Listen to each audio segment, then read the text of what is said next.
Okay, folks, now this is for Buddhists across the world.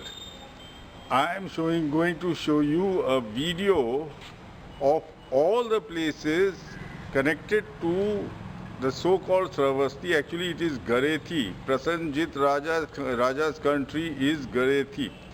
So I will be showing you a video connected to all the places. I think there are 22 stupas, and you will get an idea how I have come to my conclusions. I have been pumping videos in Facebook for the last 3 years. You must be wondering, how is this guy coming to such conclusions? Folks, this video will make it clear. I started off from Hyun Sang CU Key Buddhist Records of the Western World, volume 2, from page 1. Folks, enjoy the video. It will give you an idea of all the places connected to the so-called Sravasti. Thank you. Okay, folks, now you can see I'm taking you on your Buddhist journey through CU Key Buddhist Records of the Western World by Hyun Sang, translated by Samuel Beal. This is the volume number 2. So folks, let's see where Samuel Beal and Hyun Sang takes us. Buddhist Records of the Western World. He starts off in page 1. Shilo Fushiti. The place's name is Shilo Fushiti, where he starts off. That is, Samuel Beal has deciphered it as Sravasti, but it is not Sravasti. The kingdom of Sravasti, Shilo Fushiti, is about 6,000 li in circuit. The chief town is desert and ruined, folks. The chief town is desert and ruined. Now let's see what Wikipedia has to say about Sravasti. This is Wikipedia. Now let's see what Wikipedia has to say about Sravasti. Sravasti, in Pali they say it is Savatti. The Savatti. Now let's see in the etymology. According to Buddhist tradition, the city was called Savatthi because of the sage Savatta lived there. So the city was called Savatthi because the sage Savatta lived there. That is why they chose Sravasti, and which I reject Sravasti. Savatti, I have chosen a city which is close to, sounds similar to Savatti, but it is a different word. Here is your Sravasti. Now Sravasti is west of the Rapti river. Sravasti is west of the Rapti river, but Buddhist scriptures say, Shilo Fushiti was east of a river. So I go 90 kilometers west of Sravasti. This is Garethi Gurudatta Singh. Now we read in Wikipedia that there was a city called Savatti in which a sage called Savatta lived. So the place is Savatti, sounds similar to Garethi, and Savatta sounds similar to Gurudatta. So the people up here call it Garethi. Though the name is Garethi Gurudatta Singh, the people call it only Garethi. So Garethi is your mispronounced Buddhist Savatti, and Gurudatta is your mispronounced Buddhist Savatta, the sage. So folks, I am going to start my journey, Hyun Sang, page 1 of CU Key, volume 2, from Garethi Gurudatta Singh. Thank you. Hyun Sang goes on to say, when Tathagat was in the world, this was the capital of the country governed by Prasenjit Raja, whom he mispronounces as Po Lo Si Na Chito Wang. So this is the capital of Prasenjit Raja. So, Hyun Sang goes on to say, from this not far to the east is a ruinous foundation. From this he means Garethi Gurudatta Singh, which I showed you just now. From Garethi Gurudatta Singh, not far to the east is a ruinous foundation above which is built a small stupa. These ruins represent the great hall of the law which King Prasenjit built for the Buddha. So folks, let's see where it is. It is east of Garethi Gurudatta Singh. Let's see where the great hall is. Here you have Garethi Gurudatta Singh up there. Now to the east. Now basically these are all villages who have filled up the names. The village is here. The village is here. Like the villages, they fill up the name, and when you enlarge it, the name runs away. So Garethi Gurudatta Singh is here. Now to the east is Sigyan Sirpur. Now Sigyan, Gyan means knowledge. Gyan means knowledge. So basically when the Buddha preached in the preaching hall which Prasenjit Raja made for him, so when he preached, he gave knowledge. This is Sigyan Sirpur. Pur means on top. That denotes the stupa. So this is Sigyan Sirpur. Gyan means to give knowledge. This is definitely the stupa on which the Buddha's preaching hall is. Now let's see what is beside the preaching hall. By the side of this hall, by the side of the Buddha's preaching hall, that was Sigyan Sirpur, by the side of this hall, not far from it, above the ruins, is a stupa is built. This is where stood the vihara which King Prasenjit built for Prajapati Bhikshuni, the maternal aunt of Buddha. So next to the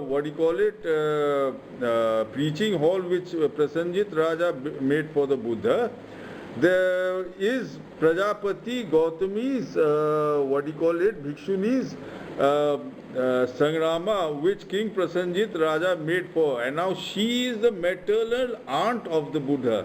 So the maternal aunt in India, we call them Masi. We call them the maternal aunt Masi. See, whenever Hume Sang gives a description, he gives a catchword. The catchword is the name of the stupa or the place. So folks, let's see where Masi is.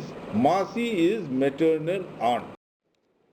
So folks, this is Sigyan Sirpur, which is the the preaching hall of the Buddha. And next to it is the maternal aunt's Sangrama, the Buddha's maternal, that is Masi. So Masi, in India, you ask anyone, what is the maternal aunt's name? What is the maternal aunt's name? They will say it's Masi. So folks, and remember, it is bad manners to take an elder's name in India, especially ancient India. You will never find a place with Mahaprajapati Gautami's name. And folks, this area prays to Parmeshwari Ji. Parmeshwari is the actual word for Mahaprajapati Gautami. And folks, Mahaprajapati Gautami is a mispronunciation of Parmeshwari. Parmeshwari means daughter of the gods. So folks, this is Masi. Masi means mother's sister. Okay folks, now I'm going towards Masi. See, this is according to Yun Sang,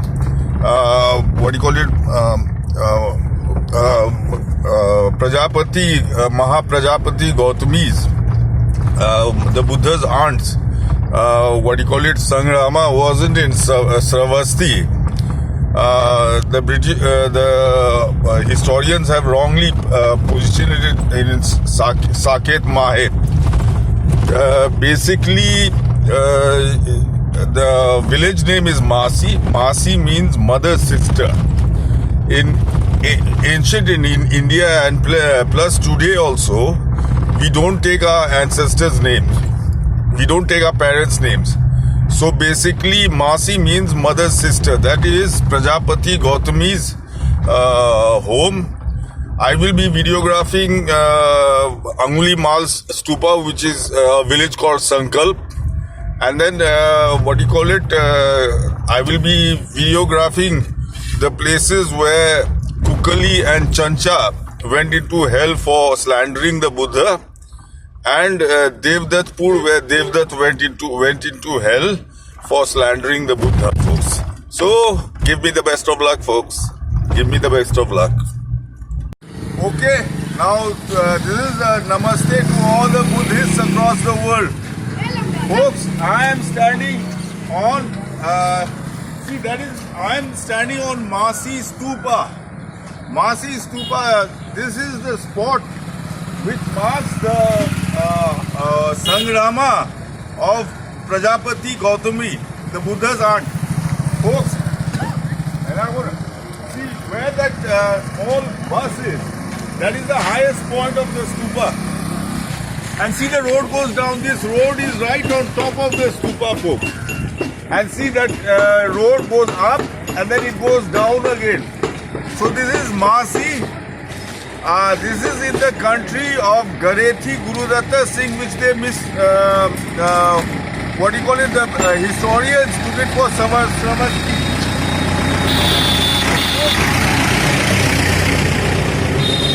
Here I am standing right on the spot where Prajapati Gautami's Sangrama was. And of course the villagers are surprised. See, basically, if you see Wikipedia, if you see Wikipedia, read Wikipedia, the British, they chose Sravasti because they thought a sage called Savatti lived in the country of Savatta. A sage called Savatta lived in the country of Savatti. Now Savatta and Savatti aren't Indian names. They are a mispronounced name of something else by foreign Buddhists. So basically, Savatta sounds similar to Gurudatta and Savatti sounds similar to Garethi. So just near here there is a village called Garethi Gurudatta hai na gaon? Garethi Gurudatta Singh. So that is the country. And this was basically, this is Masi. We Indians are not allowed to take our father's and mother's name, ancestors' name. So Masi means mother's sister. So folks, this is a first for me. Here it is. It is not in Sravasti. It is not in Sahit Mahet. This is Masi. Buddhist for you, a very venerable Buddham Sharanam Gacchami. Dhammam Sharanam Gacchami. जरा सा मेरे साथ बोलिएगा बुद्धम शरणम गच्छामि धम्मम शरणम गच्छामि जरा जोर से बोलिए यार सारा दुनिया देखे अच्छा Now let's see what is next to Masi. Next to Masi, still east of this means still east of Masi is a stupa to record the site of the house of Sudatta. So to the east of Masi is a stupa to record the site of the house of Sudatta, Shenshi. So let's see what is to the east. So folks, you have Masi up here. Now let's see, to the east was Sudatta's house. This is, to the east of Masi is Persona.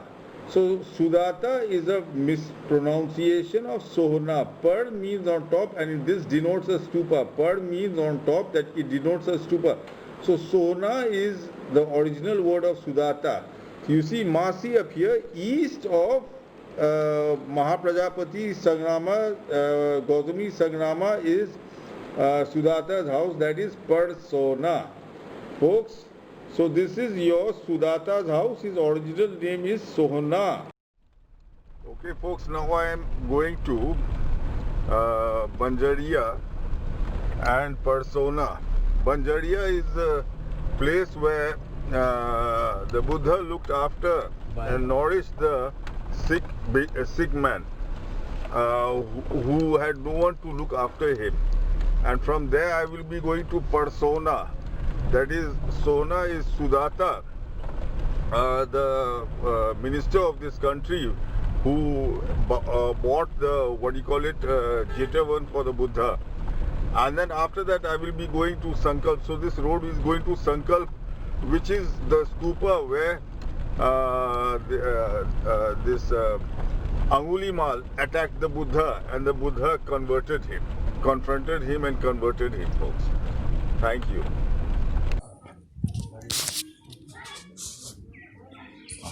Okay, now folks, I'm in Parsona. Parsona, this is Sohna actually. Par means stupa. So Sohna is, Sudatta is a mispronunciation of Sona. Now Sohna or Sudatta was the prime minister of this country, and he is the person. This is his stupa, according to Yun Sang.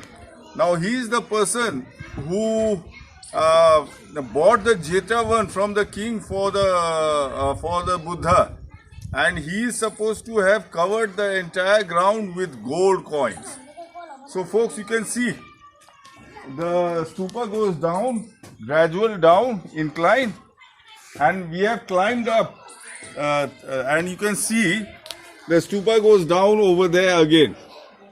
So this is Parsona, Sudatta or Sohna.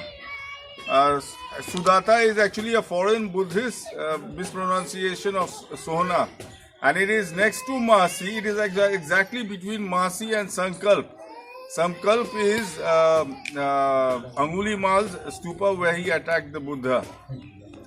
So folks, this is Parsona. Thank you.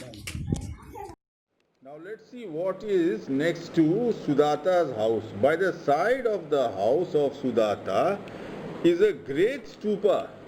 This is the place where Angulimalya Yangkyuli Molo gave up his heresy.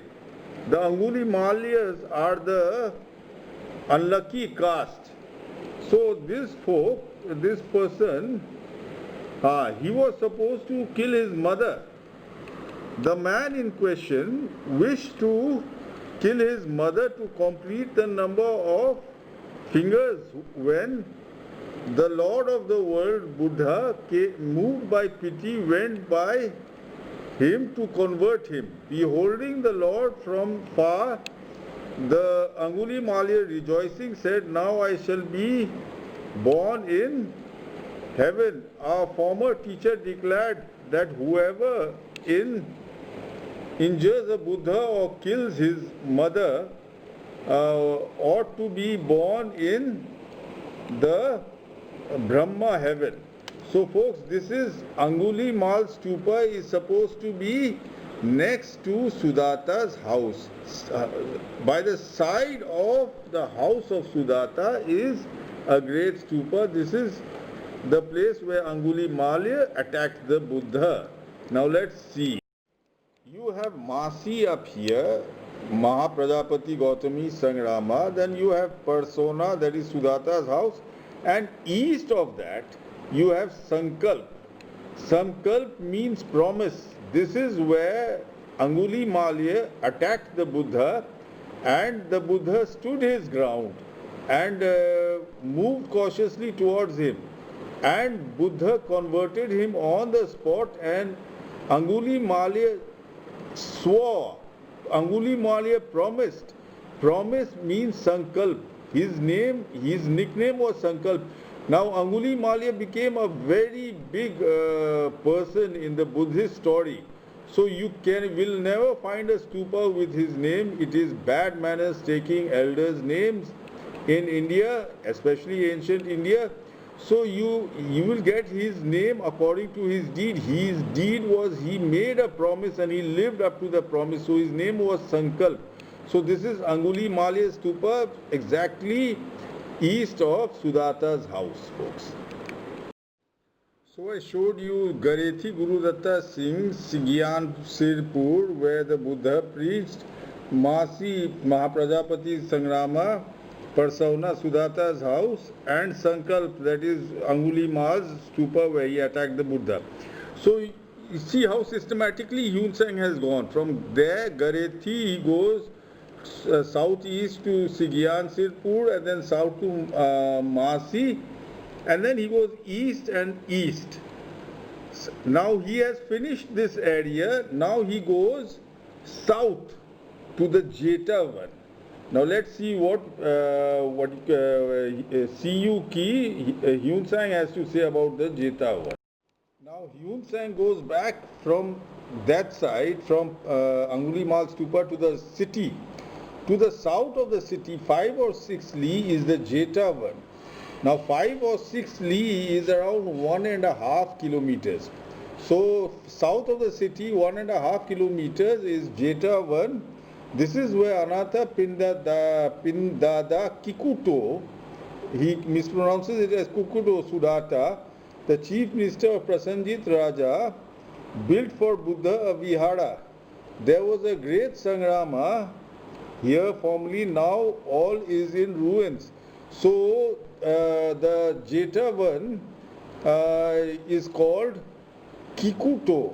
The Jeta one is called Kikuto. Let's see where Kikuto is. Now from Hyun Sang comes back from Persona to the middle, to the east, to the city itself, and from there he says 5 or 6 li, or that is 1.5 kilometers south is the Jeta one, that is here Pure Sitaram, and Kikuto is Galkara, folks. Kikuto is Galkara. So these two are the Jeta one. The Buddha said the Jeta one will be named after Jeta and Sudata. So this is Kikuto, Galkara, which Hyun Sang mispronounces as Kikuto. This is the Gandhakuti, where the Buddha used to say. And this Pure Sitaram, this is actually the Jeta one, the Jeta. Let's see what Hyun Sang has to say about Jeta one. The nobleman Sudata was a man of humanity and talent. He had amassed great wealth and was liberal in his distribution. He succored the needy and destitute, and had compassion on the orphan and helped the aged. During his lifetime, they called him Anatha Pindada Kikuto. That is your Galkara, which I just showed you. Kikuto, friend of the orphan. On account of his virtue, he, hearing of the religious merit of Buddha, conceived deep reverence for him and vowed to build a vihara for him. He therefore asked Buddha to condescend to come to receive it. The Lord of the world commanded Sariputra to accompany him and aid him by his counsel. Considering the garden of Jeta, now he calls the garden of Jeta Shitu Yuan, and what you saw was Sita Ram over there. Sita Ram, Shitu Yuan sound the same. Sita Ram, Shitu Yuan sound the same. The prince, to be a proper site on account of its pleasant and upland position, they agreed to go to the prince to make known the circumstances of the case. The prince, in a jeering way, said, "If you can cover the ground with gold, I will sell it to you." So Hyun Sang calls the Jeta one Shitu Yuan, and Anatha Pindada's place is called Kikuto. So folks, there it is, Kikuto and Shitu Yuan. Let's check it out. Okay folks, now Galkara is Kikuto and Pure Sitaram is Shitu Yuan. Pure Sitaram is Shitu Yuan, Galkara is Kikuto. Put together, these two are the Jeta one. The Lord of the world forthwith has addressed Anand and said, the ground of the garden is what Sudatta has bought. The trees are given by Jeta. Both of them, similarly minded, have acquired the utmost merit. From this time forth, let the place be called the Grove of Jeta Shito. Again he calls the Grove of Jeta Shito and the garden of Anatha Pindada Kikuto. So the Grove of Jeta is Shito and the garden of Anatha Pindada is Kikuto. So let's check up. So you have Kikuto is Galkada and Shito UN is Pure Sitaram. In fact, the Buddha also says कि it should be to Shito and Kikuto. So folks, this is Kikuto is Galkada is similar to the Gandhkuti. Gandhkuti is a Sanskrit name. It is not a original Bihari name, folks. And this Galkada and Gandhkuti, they have the same meaning. See what Wikipedia has to say about Jetavan. The Vihara is almost always referred to as Jetavan Anatha Pindakasa Arama. This is all bullshit. Anatha Pindasa Arama meaning in Jeta Grove, Ananda Pindaka's monastery. The commentators got say that this was deliberate at the Buddha's own suggestion in order that the names of both earlier and later owners might be recorded and the people might be reminded of the two men, both very generous in the cause of religion, so that others might follow their steps. The Vihara is sometimes referred to as Jeta Rama, and over there in the satellite picture we saw Sita Rama. So Jeta Rama, Jeta is actually a mispronunciation of Sita. Sita Rama, Jeta Rama is actually Sita. So you have Kikuto, Galkada and Jeta Rama or Sita Rama. So folks, and Hyun Sang calls it C2UN. So this is your Jetavan. There was no Jetavan. It is Sita Ram and Galkara. Now let's see the close-up. There was supposed to be a lake. Here is the close-up. Here is Galkara. And folks, here is that lake, that huge lake Buddhist scriptures speak about. And there is Pure Sitaram, it also has this huge lake Buddhist scriptures speak about, folks.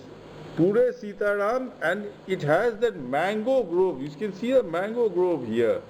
And it is heavily wooded. You can see it is still wooded. And this is also wooded, and you have that huge lake. It's a very long and huge lake. And Pure Sitaram also has that lake. So folks, all this tallies with the Buddhist story. And then the next stop of Hyun Sang proves that Pure Sitaram and Galkara is the Jetavan. Okay, now folks, we are going towards Jetavan. Jetavan, which was the Buddha's thing next to this Gokor Nadi hai, Ghagra, next to the Ghagra river.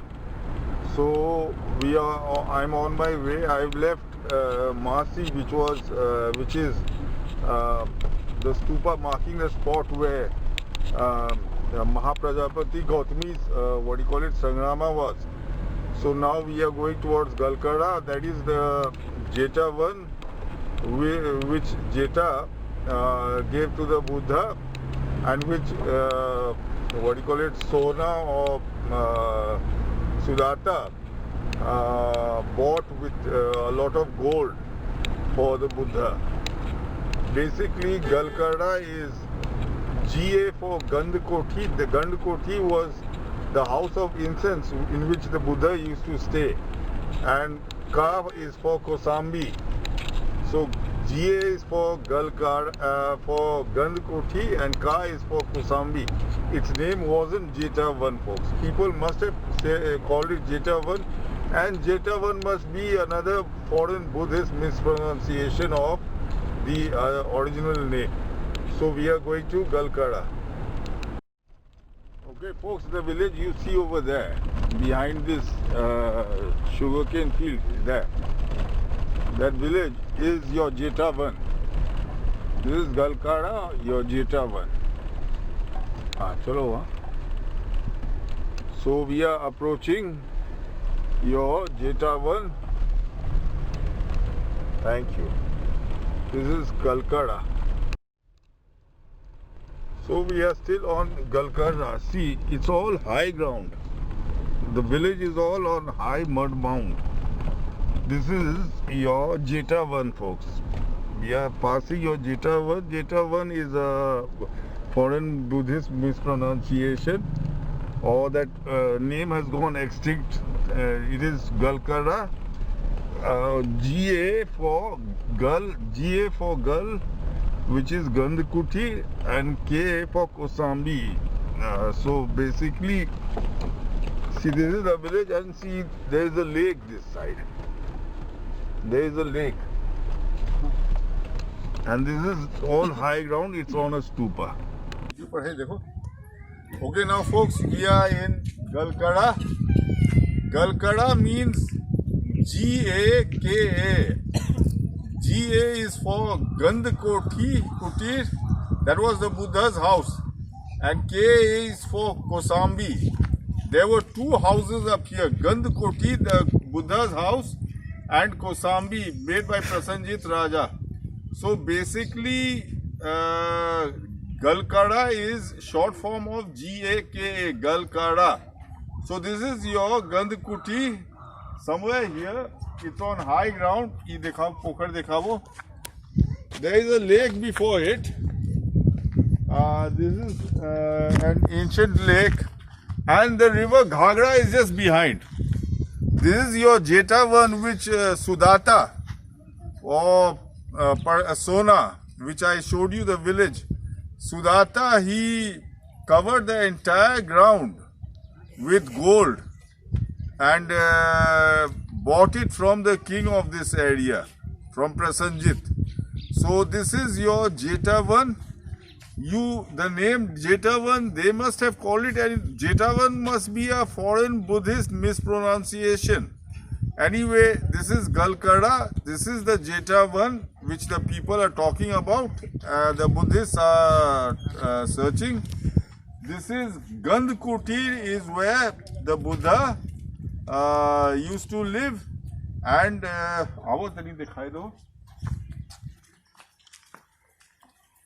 see, the land comes up and it goes down again.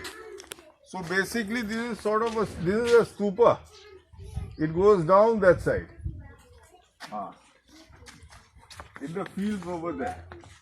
So this is your Galkada. This is your Jetavan, where the Buddha resided. Thank you. To the northeast of the garden of Anathapindada, Kikuto, is a stupa. This is the place where Tadhagat washed with water the 6 bhikshu. Where to the northeast of Kikuto, he washed the Sikh bhikshu. Formerly, when Buddha was in the world, there was a Sikh bhikshu who, cherishing his sorrow, lived apart by himself in a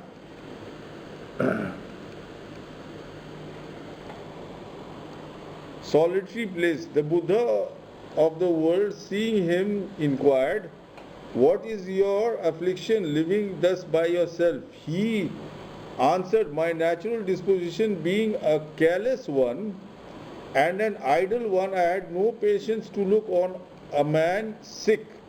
But he used to ignore. See, whenever Yun Sang tells a story, there is a catchword in which you can find the place's name. There is a catchword in which you can find the place's name. So the catchword up here is ignorance. he used to ignore other Sikh people to attend on the sick. And now when I am entangled in sickness, there is nobody to look on me or attend to me. Tathagat, moved with pity, thereafter addressed him and said, "My son, I will look on you." And then touching him as he bent down with his hand, lo, the sickness was immediately healed. Now let's see, then the Buddha addressed the bhikshu, "From this time be diligent and exert yourself." Hearing this, he repented his idleness, was moved by gratitude, and filled with joy he followed him. So basically the crux of this story is to ignore. So this gentleman used to ignore other people, so when he fell sick, they ignored him. So let's see where it should be, to the northeast. It should be to the northeast. Look here. To the northeast of the garden of Anathapindada. So to the northeast of the garden, let's see what is to the northeast. Now you have Galkara, which is Kikuto. Hyun Tsang's mispronounce Kikuto. To the northeast is the place where the person who ignored other people, this is Nakawa, means ignored. Nakawa means ignored. So this is where it is exactly northeast of Galkara, northeast of Kikuto. So Nakawa is the place where the Buddha, he looked after the sick bhikshu who used to ignore other people and promised never to ignore other sick people again. So Nakawa means ignore. So this is the place where the Buddha looked after the bhikshu. Now the next stupa, which Hyun Tsang shows, proves that Kikuto or Galkara and Situ Yuen or Sita Ram is the Jetavan. That was to the northeast. Now you see to the northwest. To the northwest of the garden of Anathapindada is a little stupa. This is the place where Mudgala Putra vainly exerted his spiritual power in order to lift the girdle sash of Sariputra. This is the place where Mudgali Putra tried to lift the sash of Sariputra. What happened was, the Buddha was in a meeting. He told Mudgali Putra or Maugliaya, he calls him Mudgali Putra, Samuel Beal. This is actually Mahamaugliaya. Buddha sends him to call Sariputra to the meeting, and Sariputra is mending his clothes. So Sariputra throws his sash and tells Mudgali Putra or Maugliaya to pick it up. And Mudgali Putra is unable to pick it up. So basically, which place is this? To the northwest of the garden of Anathapindada or Kikuto, to the northwest. Now that time we saw to the northeast was Nakawa. Now to the northwest was the place where Sariputra threw the sash at Mudgali Putra or Mahamaugliaya, and the latter couldn't pick it up. So folks, to the northwest of Kikuto, that is Galkara, the northwest is Meyodhi Cholaha. Chola means sash. Chola means sash. Meyudhi, Mudgali Putra, Dhi means to give. So he gave Meyo, or short form of Mudgali Putra seems to be Meyudhi, the sash. He gave Meyudhi the sash. Meyudhi Cholaha means he gave Meyudhi the sash. So this also proves that Galkara and Pure Sitaram are the Jetavan, folks. See how accurately, see how systematically Hyun Tsang is taking us. He took us from Garethi Gurudatta to Sirgyan Singhpur, to Mahasi, and then to Persona, and then Sankalp. And then he took us back to the city and south to the Jetavan, that is Pure, Sitaram and Galkara. And now he has taken me to the northwest to Mayodhi Cholaha. It is on the banks of the river. Folks, now let's see where he takes us. Now let's see where he goes from Mayodhi Cholaha. Not far from the stupa, not far from Mayodhi stupa, just named, is a well.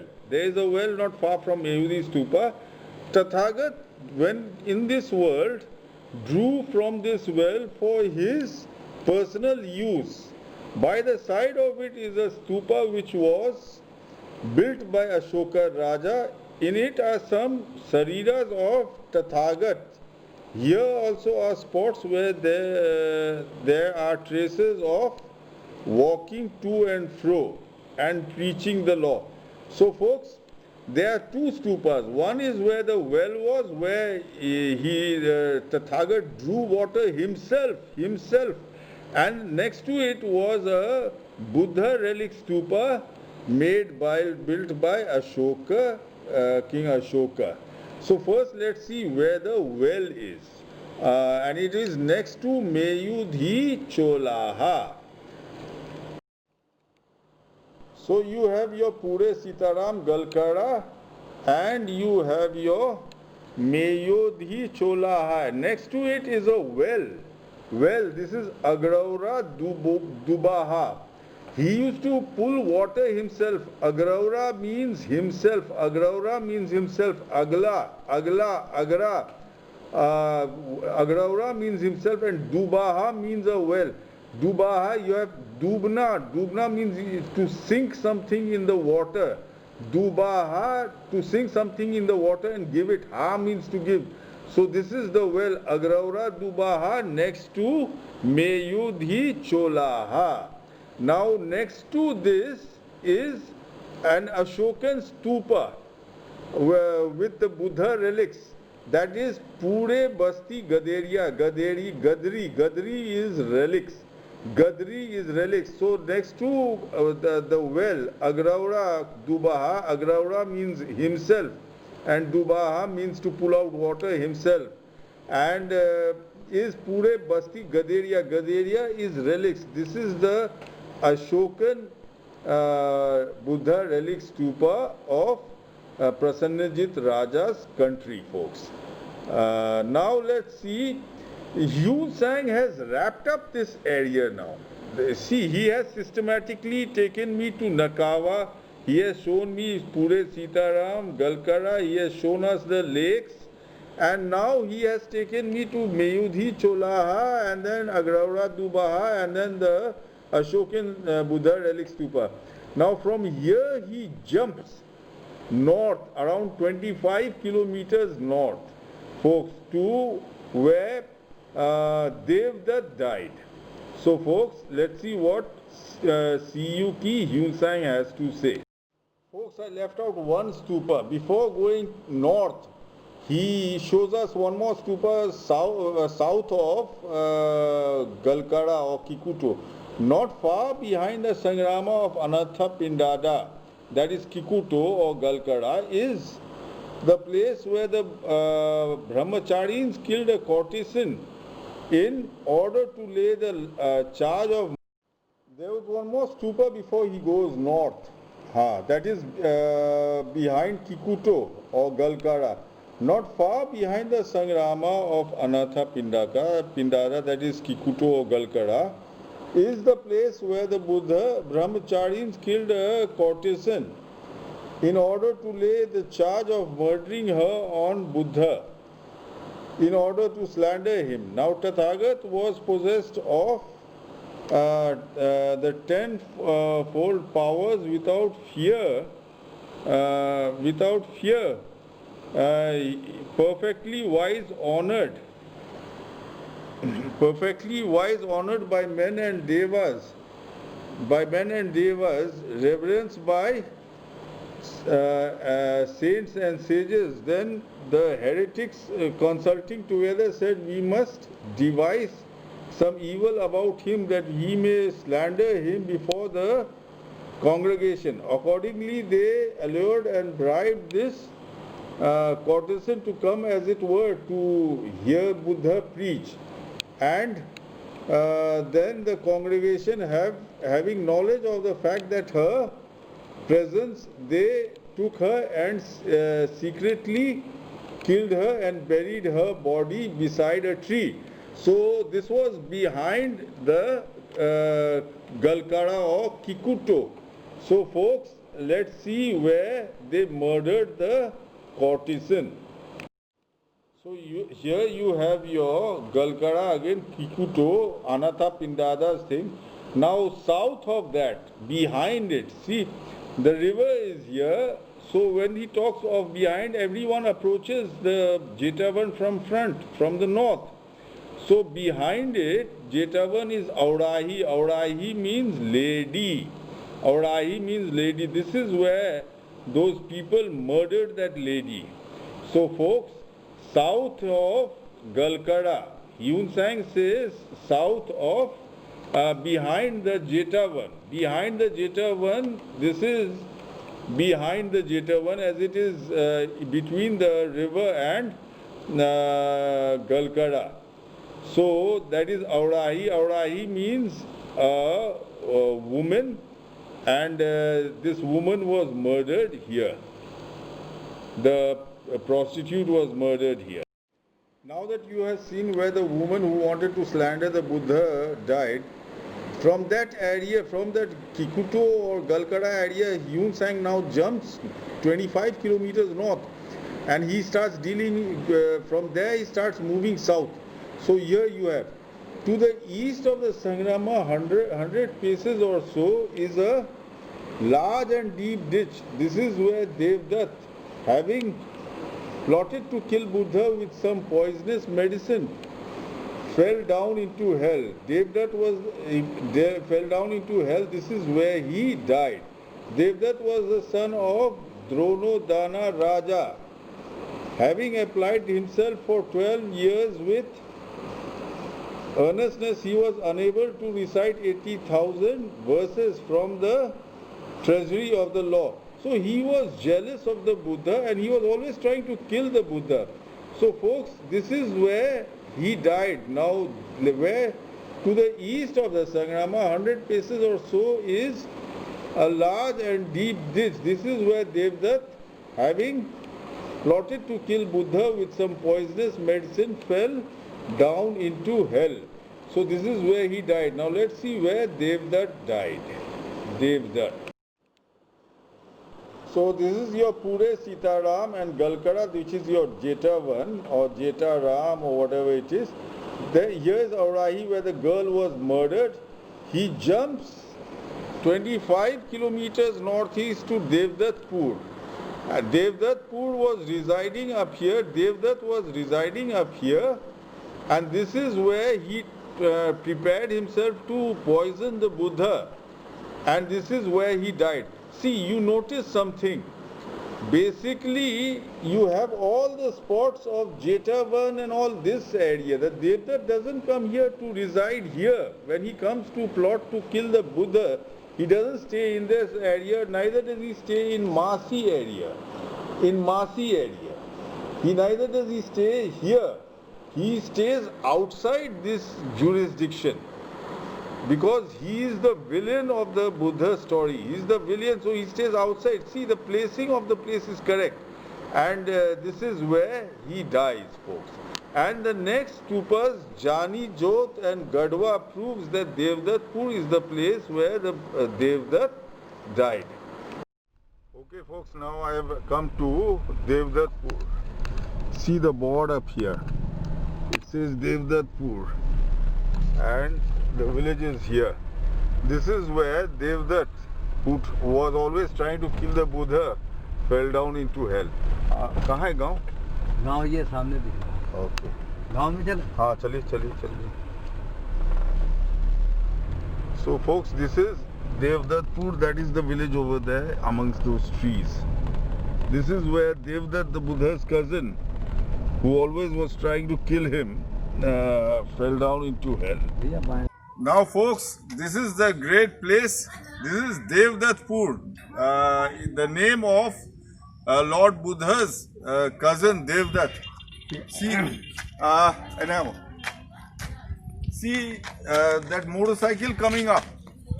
This is what we are on top of the stupa. See, the motorcycle is climbing up, and that is the highest portion. And then the road goes down there, and this is the top of the stupa. This is Devdutt Pur, where according to Yun Sang, the Buddha, Devdutt fell into hell. He fell into hell. He was scheming and always trying to kill the Buddha. And even when his mother died, she said he tie up with the Buddha, but he refused to tie up with the Buddha. And he refused to go for his mother's last rites. He hated the Buddha so much. So folks, this is the spot, Devdutt Pur, where he fell into hell. And Dharam Kund bagal mein hai, Babu Sahib. Dharam Kunda, sir. Dharam Kund is the... No, sir, Dharam Kunda. Dharam Dharam Kunda. Dharam Kunda is the original, one of the original stupas, where which of the Buddha relic stupas. They are divided into 10 portions.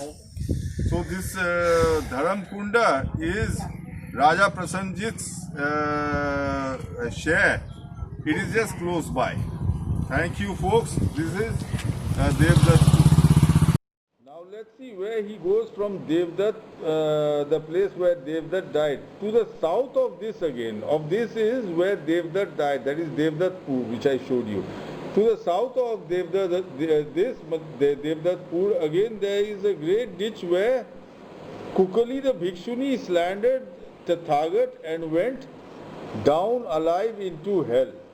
So to the south of Devdutt Pur is the ditch where Kukali the Bhikshuni slandered the Tathagat and went down alive into hell. This is where Kukali the Bhikshuni died. So you have the Devdutt Pur. South of Devdutt Pur is the ditch where Kukali the Bhikshuni died. That is Jani Jot. Jani means life, Jot means to squander one's life.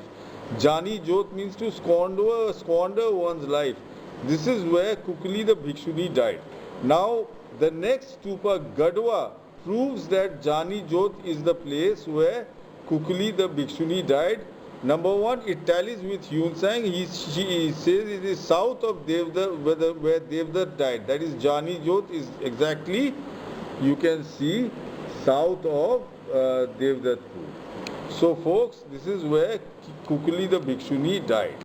The next stupa will prove that Jani Jot is the place where Kukali the Bhikshuni died. To the south of the Kukali ditch. Now to the south of the Kukali ditch, just 800 paces.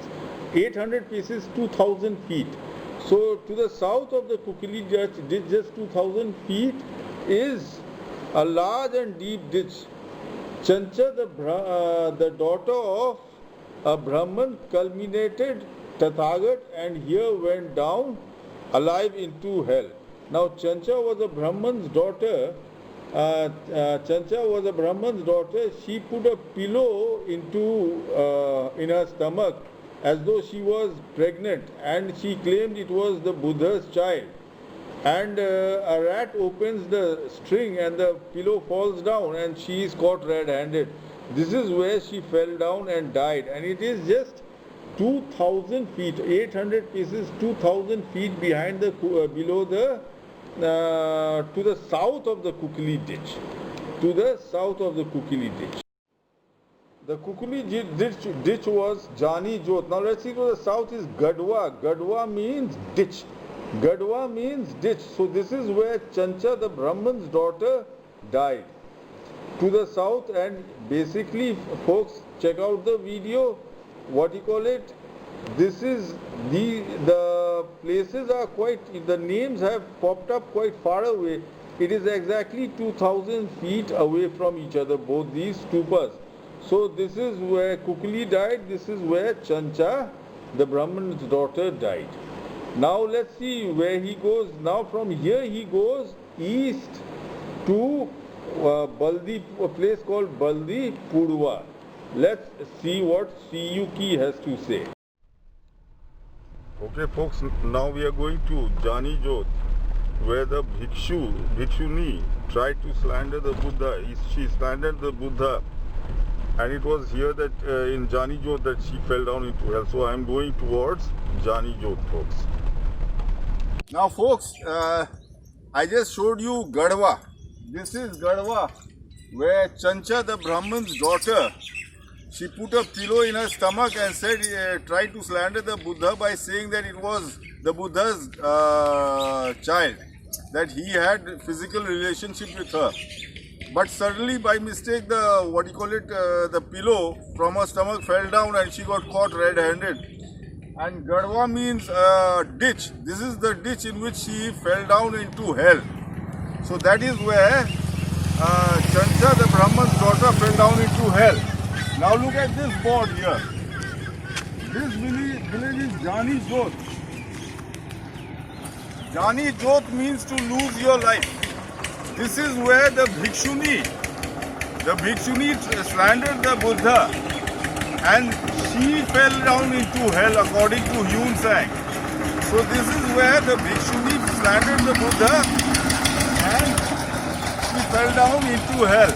So folks, this village is on that stupa where that Bhikshuni fell down into hell. Now folks, I am in Gadwa. See the stupa, I have come down up the road. We are on top of the stupa. And the stupa goes down again. See, Ainaba. The stupa goes down again. So this is Gadwa. We are on the highest point. This is where Chancha, the Brahman's daughter, tried to slander the Buddha. She put a pillow in her stomach and claimed that it was the child of the Buddha, that the Buddha had physical relationship with her. And she put a pillow in her stomach, a wooden pillow. And what happened was, suddenly by mistake the pillow fell down. And her lie got caught and she got caught red-handed. And then, she fell down into a ditch, into hell.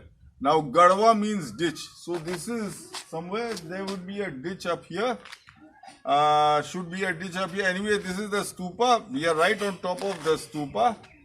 See, the land goes up and the land goes down. The road goes down. So we are on top of this stupa. So folks, this is Gadwa, where Chancha, the Brahman's daughter, fell into hell. These three ditches are unfathomable in their depth. When the floods of summer and autumn fill all the lakes and ponds with water, these deep caverns show us no signs of the water standing in them. So he has described three ditches. The three ditches, they are where Devdutt died, where Kukuli the Bhikshuni died, and where Chancha the Brahman's daughter died. Now after that, he goes east. East of the Sangrama, 60 to 70 paces, is a vihara about 60 feet high. There is in it a figure of the Buddha looking to the east. What is in the Sangrama? A figure of the Buddha looking to the east. This is the catchword of that place's name. This is a figure of the Buddha looking to the east in a sitting posture, not in a standing posture, in a sitting posture. So let's see. Sitting posture means Baldi, and looking to the east is Purva. Let's see what is east of Jani Jot. You have Jani Jot here and Gadwa here. So now let's see to the east where the statue was in the sitting posture. That is Baldi Purva, folks. Baldi means sitting cross-legged, Purva means to the east. So this is where the statue was sitting cross-legged, looking to the east. Baldi means sitting cross-legged, and Purva means looking to the east. So this is where the Buddha statue was sitting cross-legged, looking to the east. Now let's see from where he goes. Here he again goes to the east. See, he is dealing now in this section of the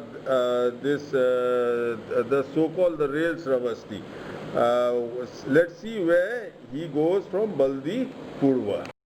In Baldi Purva, he says that there was two temples, one a Buddhist one and a Hindu one. And the Buddhist one, temple's shadow would cover the Hindu one, but the Hindu one couldn't cover the Buddhist temple in its shadow.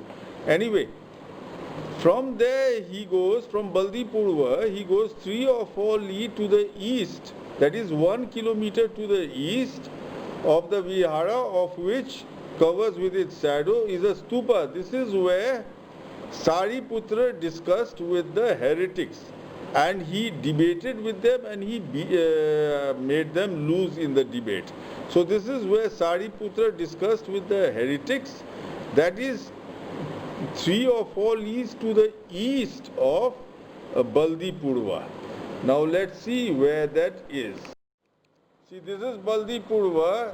He says 1 kilo 3 or 4 li east is the place where Sariputra discussed religion with the heretics and beat them in a debate. That is 3 or 4 leagues, 1 kilometer is Dharmanpur. Dharam means religion. Dharam means religion. So this is where Sariputra beat the heretics in the religious discussion, and he won the discussion, folks. Now from here he goes again east. So let's see where Hyun Sen takes me now. Sariputra, as occasion offered, brought them to reason and subdued them. He won the debate. Then there is a vihara by the side, in front of which is built a stupa. This is where Tathagat defeated the heretics in a debate and acceded to the request of Visakha. So this is the place where Tathagat acceded to the request of Visakha, who was also known as Migara Mata. Migara Mata. So let's see where Migara Mata's Sangrama is. He says next to Dharmanpur, where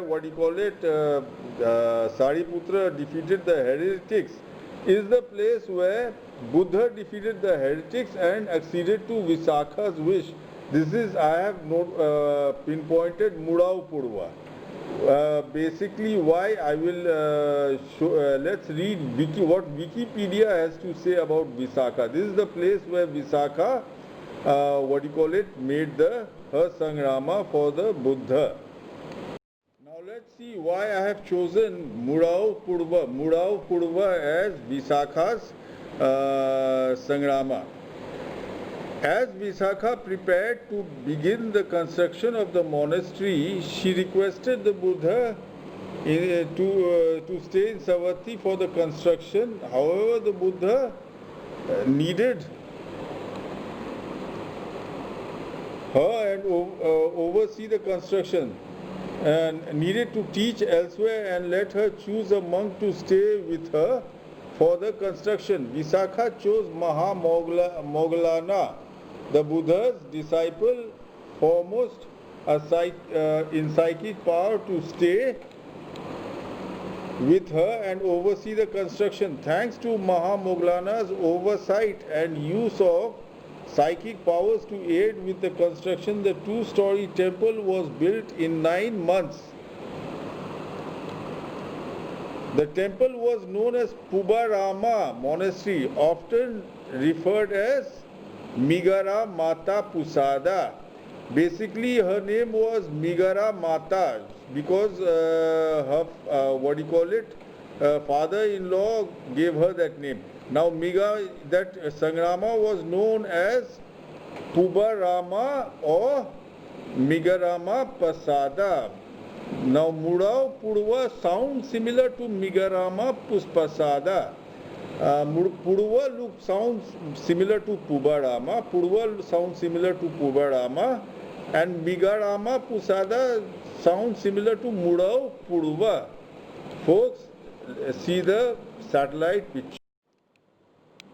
So folks, you have Mudao Purva, it's Migarama Pusada is a mispronunciation of Mudao Purva.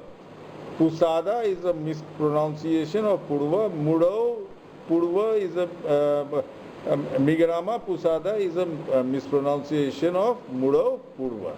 Now from there he goes south to Laukna. Let's see why Yun Sang goes there. Now let's see what is south of Mudao Purva. On the south of the stupa, on the south of the Mudao Purva stupa, erected on the spot where Buddha acceded to Visakha's request, is a place where Viruddhaka Raja, having raised an army to destroy the family of the Sakyas, on seeing the Buddha, dispersed his soldiers. Now the catchword up here to find the stupa name is on seeing the Buddha. Army to destroy the family of the Sakyas on seeing the Buddha. The catchword up here is on seeing the Buddha. He dispersed his soldiers. Now let's see the stupa. It is south of Mudao Purva, to the south of the stupa. Here is Mudao Purva and Laukna. Laukna means to see something at a distance. So, and it was south of Mudao Purva. So, this is the place where Viruddhika Raja brought his army to fight the Sakyas and kill them, and then he saw the Buddha in a distance. He saw the Buddha, Laukna means to see in a distance. So, this is the place where Viruddhika Raja confronted the Buddha and told him to sit in a shady tree, and the Buddha said, what's the use? When my family is my shade, you are going to finish them. What's the use of sitting below a shady tree? So Viruddhika Raja disbanded his army. That is Laukna. This is where he saw the Buddha. Now from Laukna, he goes northeast. Let's see, by the side of this place, by the side of Laukna is a stupa. This is the spot where the Sakya maidens were slaughtered. Viruddhika Raja, having destroyed the Sakyas to celebration of his victory, took 500 of the Sakya maidens for his harem. These girls, girls filled with hatred and rage, said they would never obey the king and revile the king and his household. The king, hearing of it, was filled with rage, and he ordered them all to be slaughtered. Now to cut this story short, the king ordered them all to be slaughtered, and he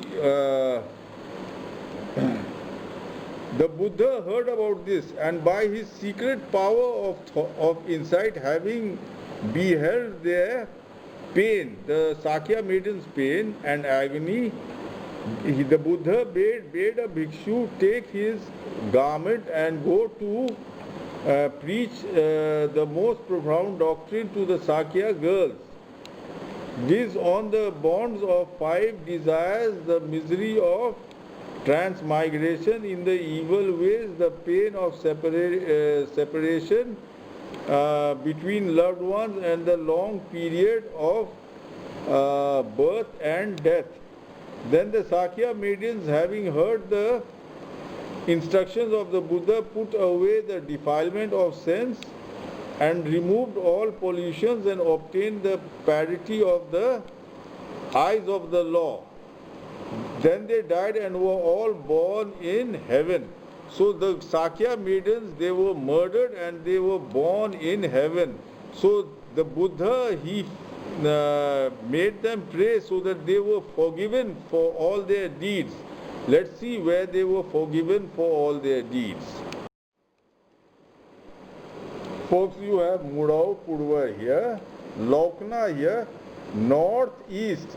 Yun Sang says northeast is the place where the Sakya maidens were slaughtered and they were forgiven and they went into heaven. This is Kuwari Mafi. Kuwari means virgin and Mafi means forgiveness. This is the forgiveness of the virgins. So this is where the 500 Sakya virgins were slaughtered and they were died and they went to heaven. Maafi means they were forgiven and they went to heaven, folks. So now from here he goes west to Bhog Jot. Now let's see what Hyun Sang has to say about Bhog Jot. Folks, now we see Hyun Sang is taking us around this area. You have Jani Jot, you had Gadwa, you have Baldi Purva, you had Dharmanpur, you had Murao Purva, where Visakha's Sangrama was, you have Lokna, where Virudhaka Raja saw the Buddha, you have Kuwari Maafi, and then he goes to Bhog Jot. Now let's see why he goes to Bhog Jot. Now let's see why Bhog Jot. By the side of the stupa, by the side of the Kuwari Maafi stupa, commemorating the slaughter of the Sakyas, that is Kuwari Maafi, which I just showed you, and not far from it, it is not far from it, it is a great lake which has dried up. This is where Virudhaka Raja went down bodily into hell. The world honored one, having seen the Sakya maidens, went back to the Jetavan and there told the bhikshus, now is King Virudhaka's end come.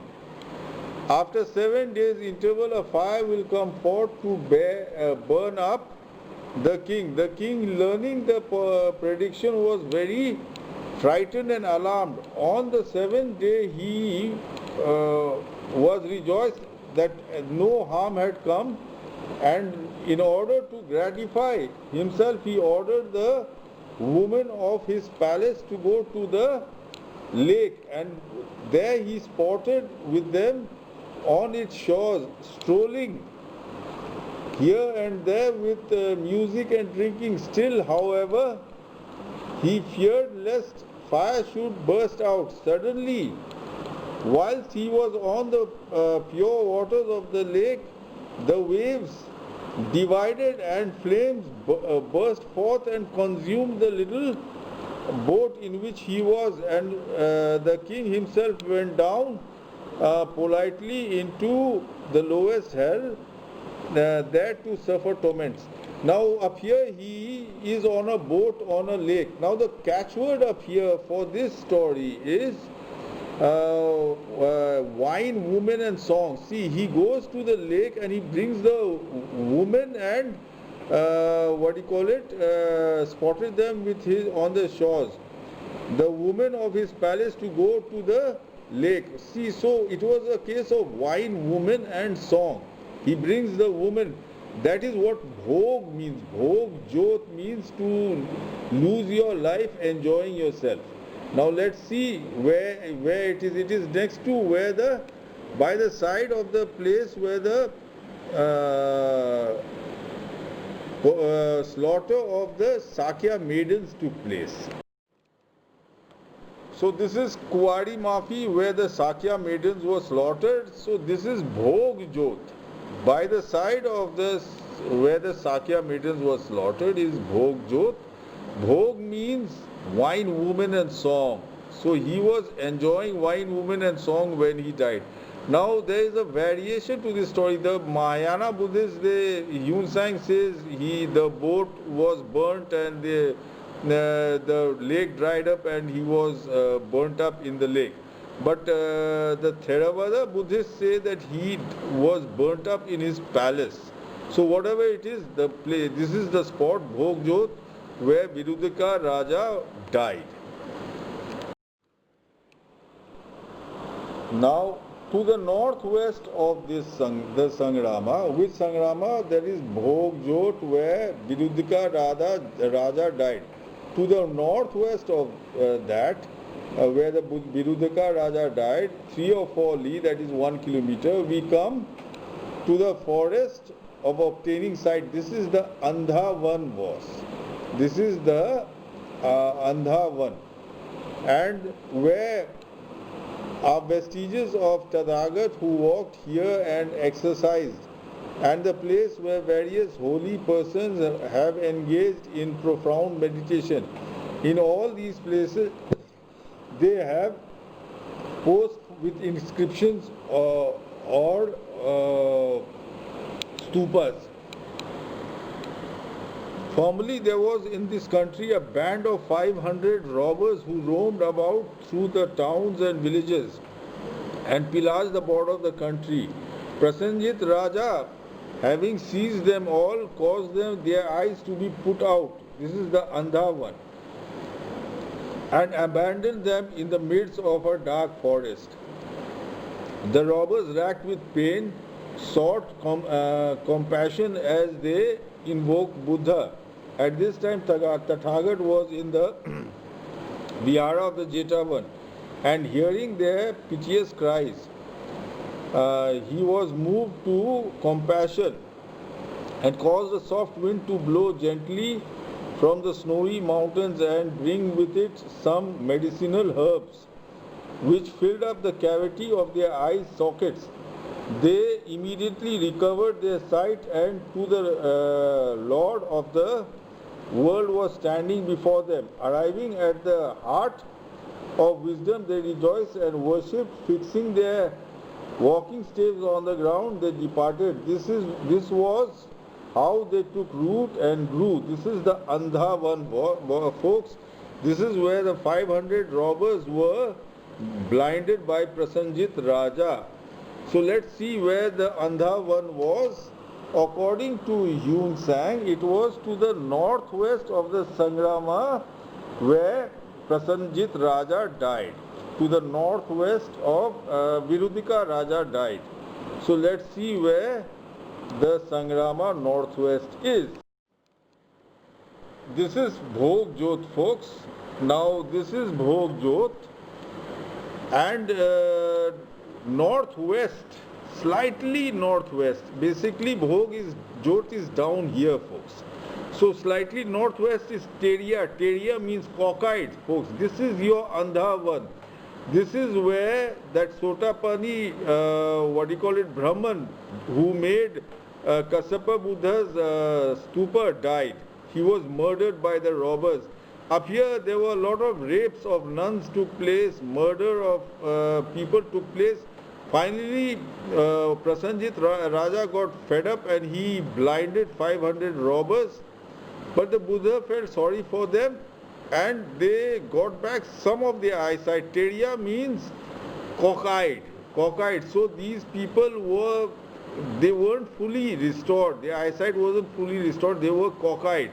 So folks, this is the Andha one which the Buddhist world has been searching for, folks. A lot of things took place in the Andha one. Let's see. Now folks, see how systematic Hyun Sang is. He has taken you to Jani Jot, Gadwa. He has taken you all over this area, Kuwari Mafi, Bhog Jot, Teria, the Andha one. Now he hops west. He hops west to Dhanwa. This is Kassapa Buddha's relic stupa, and Gauri is Kassapa Buddha's home. Let's see what Hyun Sang has to say about this. And from here he jumps, makes a giant leap of 140 kilometers southeast to Chatura Biti, which Samuel Beale misdeciphers as Kapila Vastu. So folks, let's see why he comes to Gauri up here. Now that you have seen where they took root and grew, that is the Andha one. Now to the northwest of the capital, now he has jumped west to the capital, that is Garethi Gurudatta Singh. The capital is Garethi Gurudatta Singh. Now he has gone back to the capital, and then to the northwest of the capital, 16 li or so, that is around 2.5 kilometers, there is a old town. In the Bhadrakalp, when men lived to 20,000 years, this was the town in which Kasyapa Buddha was born. To the south of the town there is a stupa. This is the place where he first met his father after arriving at enlightenment. Anyway, to the northwest of the town, 16 li, is the house of Kasyapa, old town. This is the house of Kasyapa Buddha. This is where men lived to 20,000 years. This was the town in which Kasyapa Buddha was born. Okay, folks, let's see to the northwest of Garethi Gurudatta Singh. This is Teria or the other one. He goes west to Garethi Gurudatta Singh. This is the capital city of Prasenjit Raja. If you remember, we started from here. So northwest of that is the place where he was born. This is Gauri. Gauri means ghar. Ghar means home. So this was the home of Kashyapa Buddha. Northwest is the place, the town where Kashyapa Buddha was born. That is Gauri. Gauri means home. This is the home where Kashyapa Buddha was born. It had a simple name, home. Okay. Now let's see from here where he goes. Now he comes back to the town, that is, he comes back to Garethi Gurudatta Singh.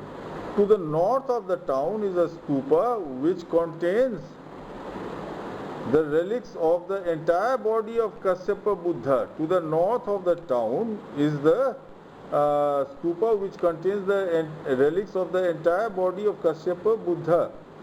Both these were built by Ashoka Raja.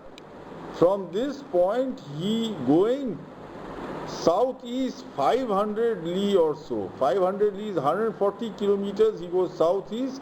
We come to the country of Kipi Lo Fa Se Ti. Kipi Lo Fa Se Ti. Hyun Sang has deciphered it as Kapila Vastu.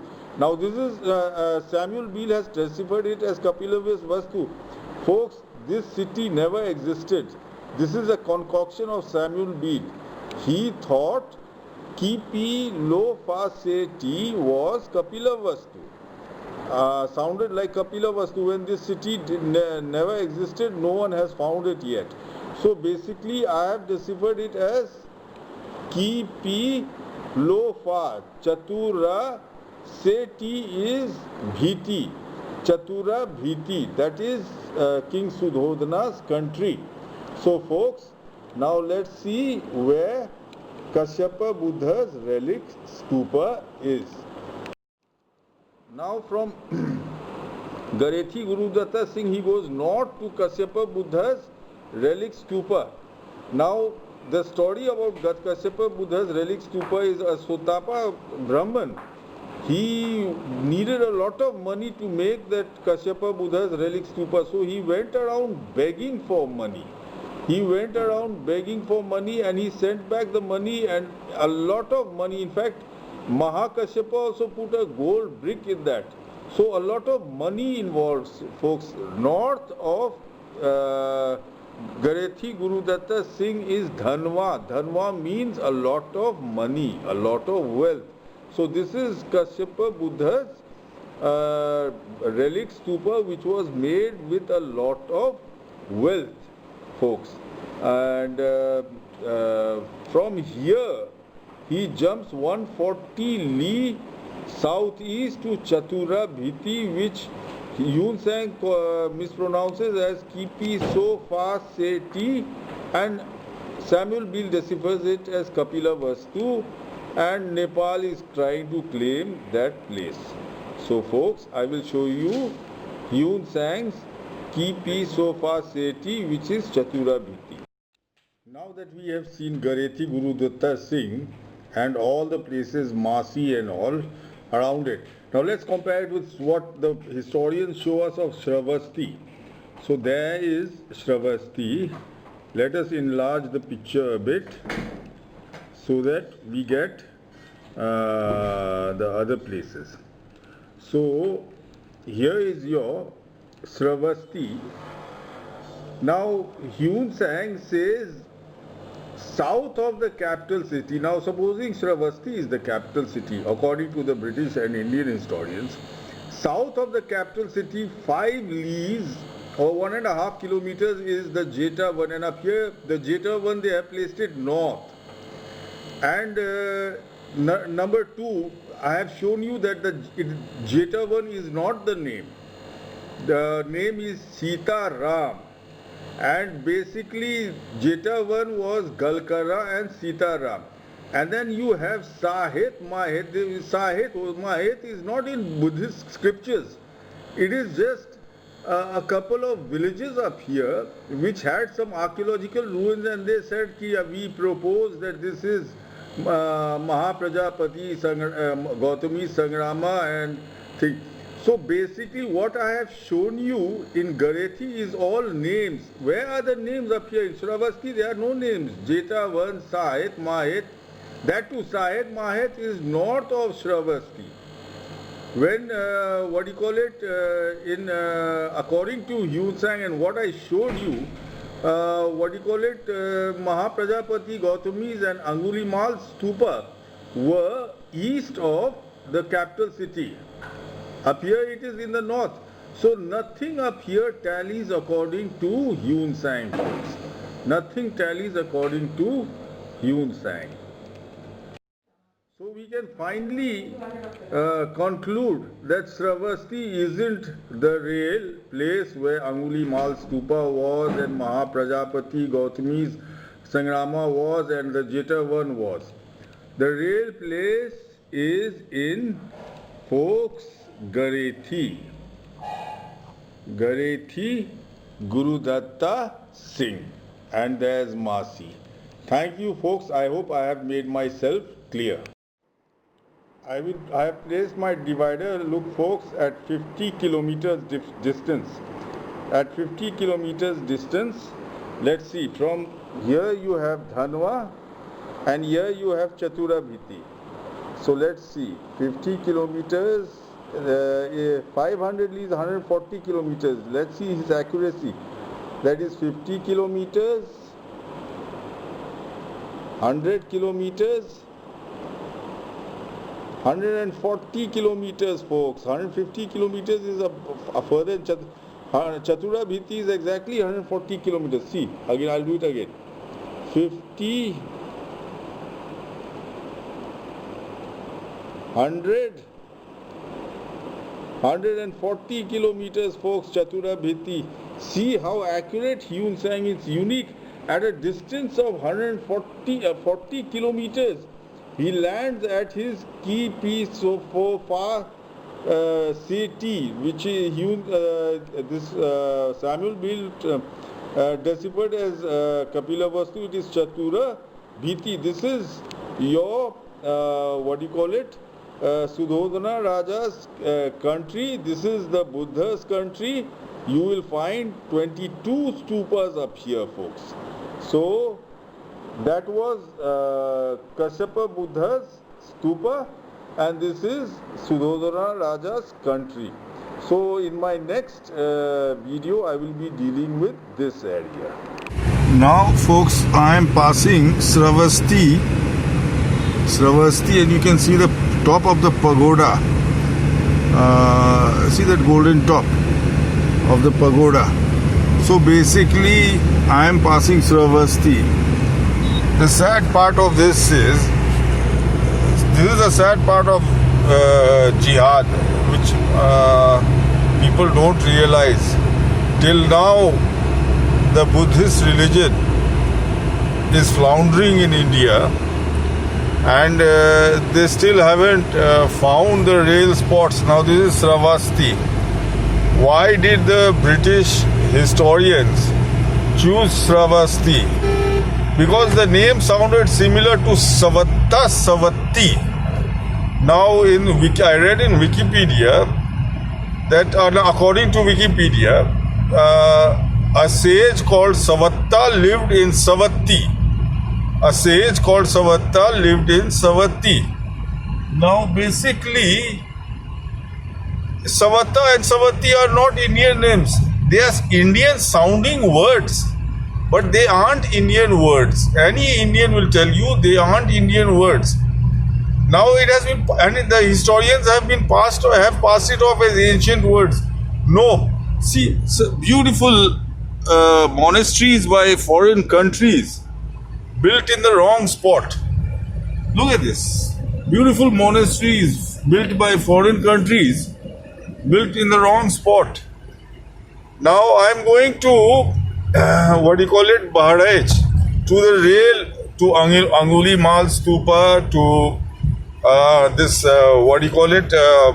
Mahaprajapati Gautami Stupa to Kashyap Buddha's Stupa and Kashyap Buddha's house and the place where Chancha, the Brahman's daughter, slandered the Buddha and went into hell, and the place where the Bhikshuni slandered the Buddha and went to hell, and the place where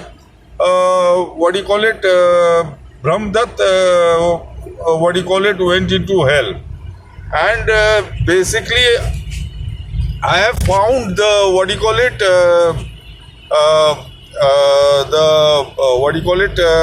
original Buddha relic stupa also. That was the share of Prasenjit Raja. Now that is near Bahraich. It's around west of Bahraich, and I'm going there, and I'm going to videograph all the places. In fact, I have already videographed most of the places, and I've had a very fruitful trip. Look at all this. Look at this. You know, foreign countries have made beautiful rest houses and beautiful monasteries in the wrong place. Anyway, the British chose Sahet Mahet. Just because of some stone structures, they said this is Anguli Mal Stupa, and this is Mahaprajapati Gautami Stupa, the Buddha's aunt Stupa. It's not that way. The names are sitting here, folks. I am proving every time I post in Facebook, the names are sitting here. So, folks, this is the wrong. Sravasti wasn't the place, the country of Prasenjit Raja. It was Guru Datta Garethi. They mispronounced Garethi as Savatti and Guru Datta as Savatta. And they chose Sravasti because it sounds similar to Savatti, Savatta. So, folks, this is not the correct place. The correct place is in Masi, west of Bahraich. Thank you.